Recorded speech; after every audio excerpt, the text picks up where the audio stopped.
Welcome students.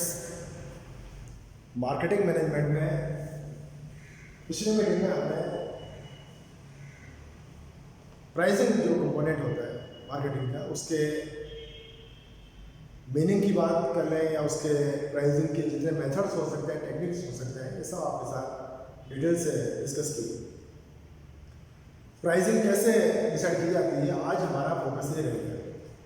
और ये जो मैंने एग्जाम के पॉइंट ऑफ व्यू से इंपॉर्टेंट बातें हैं, पिछली बार मैंने आपसे इस बात को शेयर किया था कि एक तो ये एस्पेक्ट यही है कि प्राइसिंग पॉलिसीज़ कौन कौन सी हैं, प्राइस की डिटर्मिनेशन की टेक्निक्स कौन कौन सी हैं, तो ये आपको क्लियर होना चाहिए। दूसरी इंपॉर्टेंट बात प्राइसिंग में ये आपको पता होना चाहिए फैक्टर्स अफेक्टिंग प्राइस, कि प्राइस जो भी होती है किसी भी प्रोडक्ट की, किसी भी सर्विस की, वो डिसाइड कैसे होती है, उसके बारे में एक प्रैक्टिकल अप्रोच आज हम डिस्कस करने वाले हैं।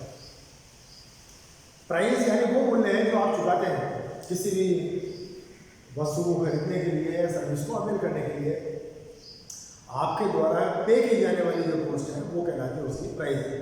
तो ये प्राइस प्रैक्टिकली डिसाइड कैसे होती है, आज हमारा ये पूरा जो डिस्कशन का रहेगा वो ये रहेगा। मोटे तौर पर ये माना जाता है कि कितना बनाने में खर्चा आया, वो उसमें कुछ आपको खर्चे करने पड़ रहे हैं, वो जोड़ के प्राइस हो जाएगी। खाली इतना नहीं है, बनाने में खर्चे के साथ साथ जो बातें होती हैं उन सब चीज़ों को एडजस्ट करते हैं। तो इसको हम दो सेगमेंट में बांट देंगे। एक बात कर लेते हैं अपन इंटरनल फैक्टर्स।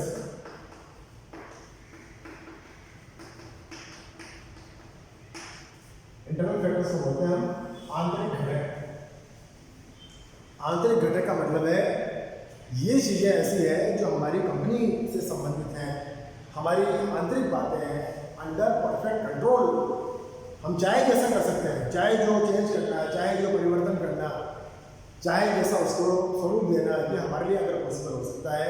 तो ये हमारा पहला पार्ट होता है जिसमें हम बात करेंगे इंटरनल फैक्टर्स की। तो इंटरनल फैक्टर्स में जैसे पहली बात करें इसमें ऑर्गेनाइजेशन।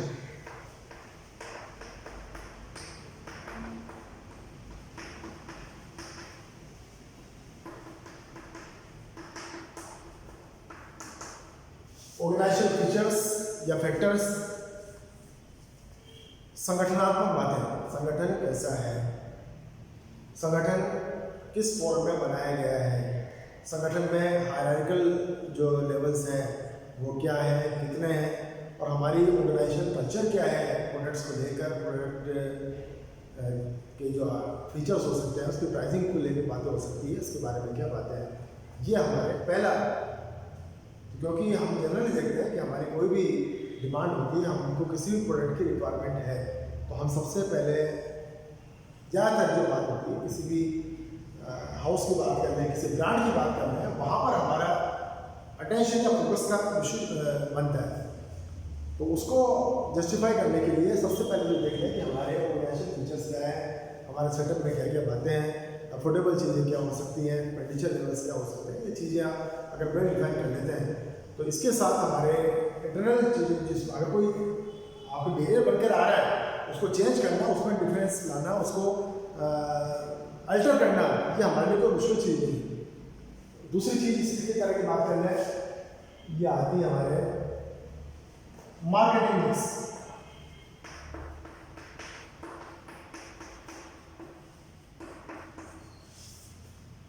मार्केटिंग मिक्स में क्या लोगे, 4P जो बाबा मार्केटिंग का फंडा है, प्रोडक्ट, प्राइस, प्रमोशन और प्लेस या फिजिकल डिस्ट्रीब्यूशन। ये हमारे 4 चीज़ें हैं। अब इसमें प्रोडक्ट को लेके, प्राइस को लेके, प्रमोशन को लेके, फिजिकल डिस्ट्रीब्यूशन को लेके हमारा जो भी सेटअप है वो हमेशा फैक्टर्स में, चाहे प्राइसिंग की बात कर लो या चारों में से कोई सी भी, प्रोडक्ट डिजाइनिंग की बात कर लो, चाहे उसके प्रमोशनल एफर्ट्स की बात कर लो, चाहे उसके सेलिंग एफर्ट्स के बारे में बात कर लो, हर चीज़ को प्रभावित करने वाला फैक्टर रहेगा। तो हम क्या कॉस्ट रखते हैं, इसमें हमारे जो मार्केटिंग फिलोसॉफी है, मार्केटिंग मिक्स के बारे में हमारा जो भी नज़रिया है वो चीज़ काउंट करेंगे। तीसरी बात कर लें प्रोडक्ट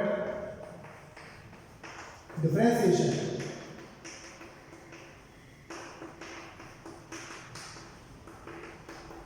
उत्पाद विविधीकरण कुछ अलग उसकी, चाहे शेप के बारे में बात कर लो, कलर की बात कर लो, डिजाइन की बात कर लो, है ना, उसकी यूटिलिटी की बात कर लो। अगर एक प्रोडक्ट को दूसरे प्रोडक्ट से हम डिफर कर रहे हैं तो निश्चित रूप से कॉस्ट थोड़ी बढ़ जाती है। अब देखते भी हैं, साइज में भी, पैकेजिंग में भी अगर थोड़ा बहुत भी चेंज किया जाता है तो वो आसानी से नहीं हो जाता है, उसमें आपके लिए कई तरह के चैलेंज जाते हैं। इसलिए आपके कॉस्ट का बढ़ना या कॉस्ट का चेंज होना, डिवेट करना, ये इसके लिए एक एसेंशियल पार्ट बन जाता है, प्रोडक्ट डिफरेंशिएशन होती है। Next, cost of production.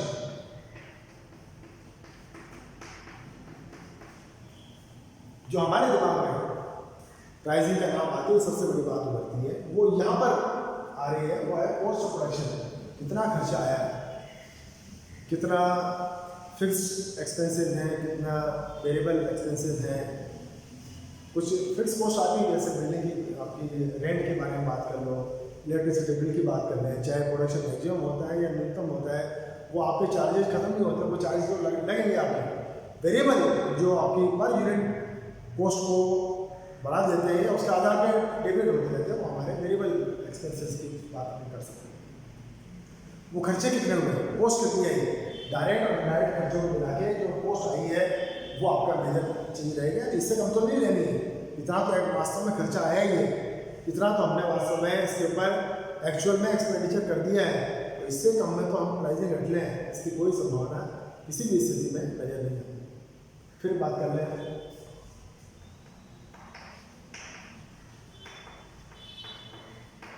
Availability of materials.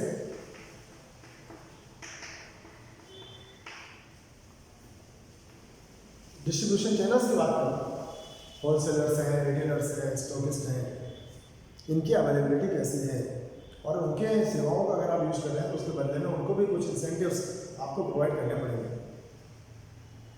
तो आपकी जो एक्चुअल कॉस्ट होती है उसमें कुछ एडिशन फिर इसलिए हो जाता है कि उसमें सेलिंग एंड डिस्ट्रीब्यूशन ओवरहेड्स, ये चीज़ें शामिल हुई हैं, उसको भी आप उससे लेने की कोशिश करोगे। तो आपने कितनी कॉस्टिंग निकाली, उसके बाद में कितने मीडिएटर्स हैं, उसमें जीरो चेन हो सकती है जिसमें डायरेक्ट सेलिंग हो रही है, सिंगल चेन हो सकती है, एक ही मीडिएटर है, डबल चेन हो सकती है, डबल चेन में 2 मीडिएटर की बात कर रहे हैं, ट्रिपल है। इस तरह से जितनी लेयर बढ़ती चली जाएगी आपकी कॉस्ट का जो लेवल है उसी रेशियो में बढ़ता चला जाएगा। नेक्स्ट बात कर लें प्रमोशनल एफर्ट्स।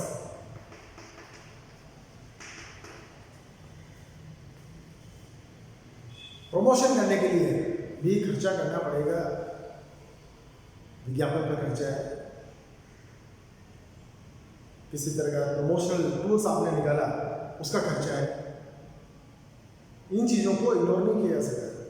जैसे फ्री गिफ्ट आपने प्रोडक्ट के साथ रख दी, कोई कूपन, एश्योर्ड गिफ्ट, ये आपने काम में लिए, तो इन चीज़ों को नेगलेक्ट करके हम आगे नहीं बढ़ सकते। तो ये चीज़ें भी आपको देखनी पड़ेगी कि प्रमोशन के लिए, विज्ञापन के लिए आपने क्या क्या एफर्ट किए हैं, कितना एक्सपेंडिचर किया है, वो चीज़ें इसमें जुड़ती चली जाएगी। तो अल्टीमेटली इन सब चीज़ों का जॉइंट इम्पैक्ट होता है। ये सारी की अभी बात क्या कर रहे हैं, these are the internal factors, ये ऐसी चीज़ें हैं जो हमारे परफेक्ट कंट्रोल में होते हैं, जिसमें कोई भी चेंज करना है, किसी भी तरह का बदलाव करना है, वो किसी भी स्टेप पर, किसी भी समय पर किया जा सकता है। ये हमारे लिए हमेशा फ्रीडम की बात होती है, फ्लेक्सिबिलिटी की बात होती है। अब कहाँ पर कंट्रोल नहीं होता है, वो चीज़ें हम यहाँ डिस्कस कर लेते हैं। वो नाम दिया था हमने एक्सटर्नल फैक्टर्स, इंटरनल फैक्टर्स। अब बात करते हैं एक्सटर्नल।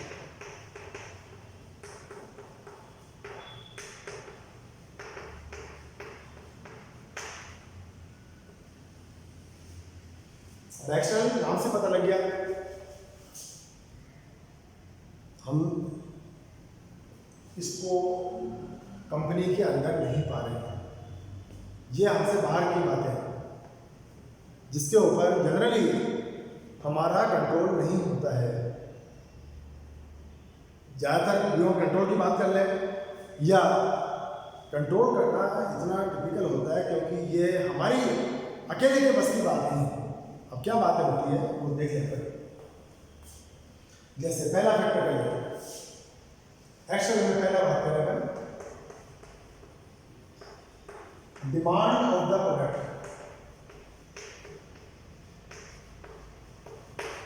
ये हम नहीं जानते, जब तक मार्केट में स्टोर नहीं होता रहा है तब तक हम नहीं जानते डिमांड क्या रहती है। ये मार्केट कंडीशन से क्रिएट होगी। मार्केट ने कितनी जल्दी उस प्रोडक्ट को लिया या उसकी प्रोडक्ट को लेकर उसकी प्राइसिंग को लेकर उनकी सेंसिटिविटी क्या है, इस चीज़ के बाद ये पता लगेगा। उस मार्केट के प्रोडक्ट के मार्केट में आने के बाद पता लगेगा। तो जो मार्केट ट्रेंड्स हैं उनसे जिन चीज़ों का पता लगेगा वो आपकी प्राइसिंग को फिर बाद में हम उसको रिवाइज करने की कोशिश करें, ये कर सकते हैं। लेकिन पहले हमको आइडिया नहीं होता है कि प्रोडक्ट जिस कीमत पर उतार रहे हैं उसी कीमत पर मार्केट के द्वारा ले लिया जाएगा या हाथों हाथ कस्टमर मिल जाएंगे, इसकी भी अपेक्षा नहीं होती। खाली ये नहीं है, दूसरी बात और वो है कंपटीशन। बहुत इंपॉर्टेंट है क्वेश्चन।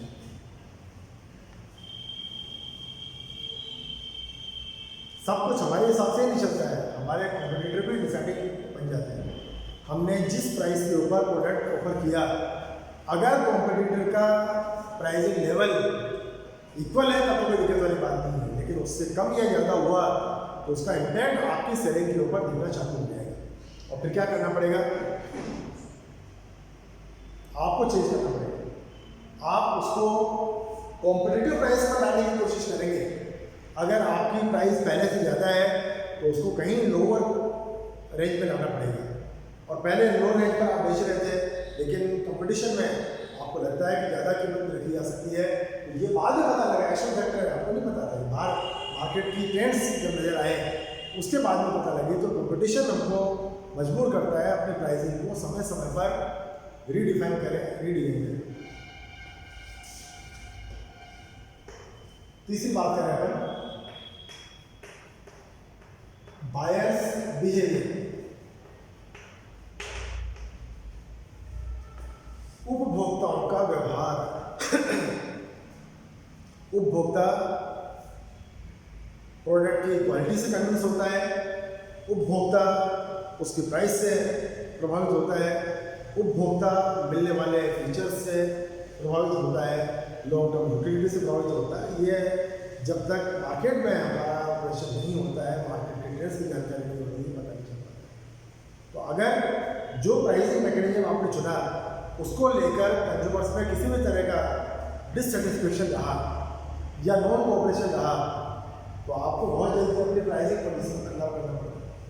बायर्स कितने सेंसिटिव होते हैं कीमत को लेके, उनमें क्या ट्रेंड रहते हैं और कीमत में बदलाव को लेकर आपकी बाइंग हैबिट्स कैसे बदल जाती है या क्वांटिटी कैसे बदल जाती है, ये डिसाइडिंग कब फैक्टर कब बनता है, जब एक्चुअल आपकी कंपनी का, आपके प्रोडक्ट का मार्केट के साथ कनेक्शन होता है, तब ये बातें हमको पता लगती हैं। और उसमें कंज्यूमर ने जो बिहेवियर दिया वो उसका परमानेंट बिहेवियर है या टेम्परेरी बिहेवियर है, ये भी आपको इमीडिएट नोट करना पड़ेगा। उसके हिसाब से अपने प्राइसिंग को एडजस्ट करना पड़ेगा। फिर बात कर लेते हैं गवर्नमेंट रूल्स एंड रेगुलेशंस। कई तरह की पॉलिसीज आती है, सरकार कई तरह के आदेश जारी करती है, उसको फॉलो करना पड़ेगा। आपके पास कोई दूसरा ऑप्शन नहीं है। किसी चीज़ की अगर मैक्सिमम रेंज, जैसे एग्रीकल्चर प्रोडक्ट हो गया, उसका MSP मिनिमम सपोर्ट प्राइस ये डिसाइड हो गया है, तो उससे कम में अब कारोबार की स्थिति नहीं बनेगी। और किसी चीज़ को लेकर मैक्सिमम सीलिंग अगर डिसाइड कर दी गई है तो उस चीज़ को भी आपको देखना पड़ेगा। Government rules and regulations are so powerful that the only option we have is to follow them. केवल फॉलो कर लो, उसके अकॉर्डिंग काम कर लो। इसके अलावा हमारे पास बहुत ज़्यादा ऑप्शन नहीं होते कि उसके हिसाब से किसी तरह का नेगोशिएशन कर पाएँ, किसी तरह का एडजस्टमेंट कर पाएँ। गवर्नमेंट रूल्स एंड रेगुलेशंस का वॉयलेशन करना किसी के बस की बात नहीं। इसी तरह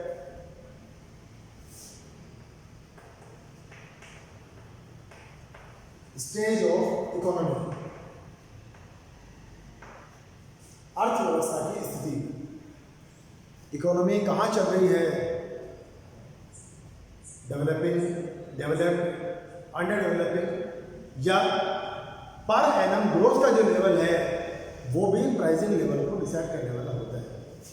इकोनॉमी अगर रिसेशन में चल रही है तो आप चाहकर भी ज़्यादा हाई प्राइसिंग लेवल अपनी प्रोडक्ट या सर्विस का नहीं रख पाओगे, और अगर बूम चल रहा है तो उस समय अच्छी आपकी सपोर्ट होती है कि आप मार्केट को उसके जितने भी पोटेंशियलिटीज होती हैं उनको एनकेज करने की कोशिश करें। और खाली इसी फैक्टर के साथ हमको जुड़े रहना है। एक और बात कर लें और वो है एथिकल।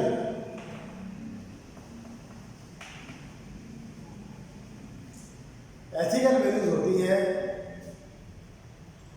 जो एक आइडियल नॉर्म्स होते हैं किसी भी चीज़ के, वरना फिर क्या माना जाएगा, कट थ्रोट कॉम्पिटिशन चल रहा है, गला काट प्रतिस्पर्धा चल रही है, तो हम किसी भी तरह का नेगेटिव इम्पैक्ट कस्टमर पर नहीं पड़ने दें, कंज्यूमर पर नहीं पड़ने दें। उस चीज़ को ध्यान में रखते हुए अगर इनको सारे फैक्टर्स को, इनकी एग्जिस्टेंस को, इनके वर्तमान स्वरूप को ढंग से ध्यान में रखें तो एक प्रैक्टिकल फेजिबल प्राइसिंग अपने लिए डिसाइड करने के लिए आप माहौल बना लेंगे, और वो ऐसी प्राइसिंग होगी जिसको देना किसी भी कस्टमर के लिए ज़्यादा चैलेंजिंग टास्क नहीं रहेगा। उसके साथ आप अपना मार्जिन भी इन सारी चीज़ों में, दोनों फैक्टर्स जब कंबाइंड हो जाएंगे उसके बाद में एक बात और आती है, उसमें ये होगा कि फाइनल प्राइस रखने से पहले आपको अपने लिए मार्जिन का लेवल भी चुनना पड़ेगा, क्योंकि देखो बिजनेस का पर्पज ही है टू अर्न प्रॉफिट।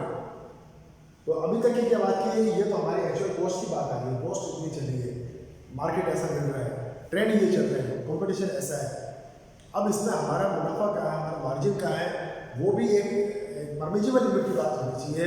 अदरवाइज इसमें अनएथिकल बिजनेस में आ जाएगा कि 10 रुपये का प्रोडक्ट कॉस्ट आई है और आप उसको 15 रुपये ले लें, 20 रुपये ले लें, ये भी अच्छी बात नहीं कि जस्ट डबल उसकी प्राइस रखी जा रही है, लेकिन 10 रुपये का प्रोडक्ट 100 रुपये में बेचे जाए, टोटली इम्प्रैक्टिकल, टोटली अनएथिकल।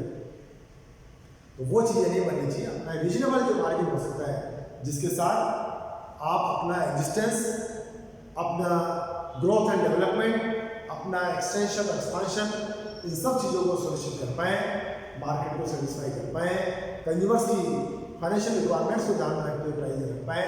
ये चीज़ें आपने देख ली है, तो इनको ध्यान में रखते हुए जो पिछली बार आप इसको एडिजन कर लेना कि हमारी जो भी पॉलिसीज़ हैं प्राइस डिसाइड करने की, वो अब प्रैक्टिकल रूप में काम में ली जाएगी। उनमें से किसी भी पॉलिसी को सेलेक्ट करके, पॉलिसी भी एक बार में एक ही हो सकती है। हाँ, इतना जरूर है अलग अलग मार्केट प्लेस के लिए अलग अलग पॉलिसीज अगर पॉसिबल है, अगर प्रैक्टिकल है तो ये आप चुनने की कोशिश कर सकते हैं। ये हमारे प्राइसिंग के बारे में वाली बात है। मैं एक बार हट जाता हूँ, आप इसको देख भी लें, इसका स्क्रीनशॉट भी ले लें, और जब जब आपको मौका मिले बार बार आप इसको रिवाइज करें ताकि लर्निंग आपकी अच्छी हो पाए। Good luck.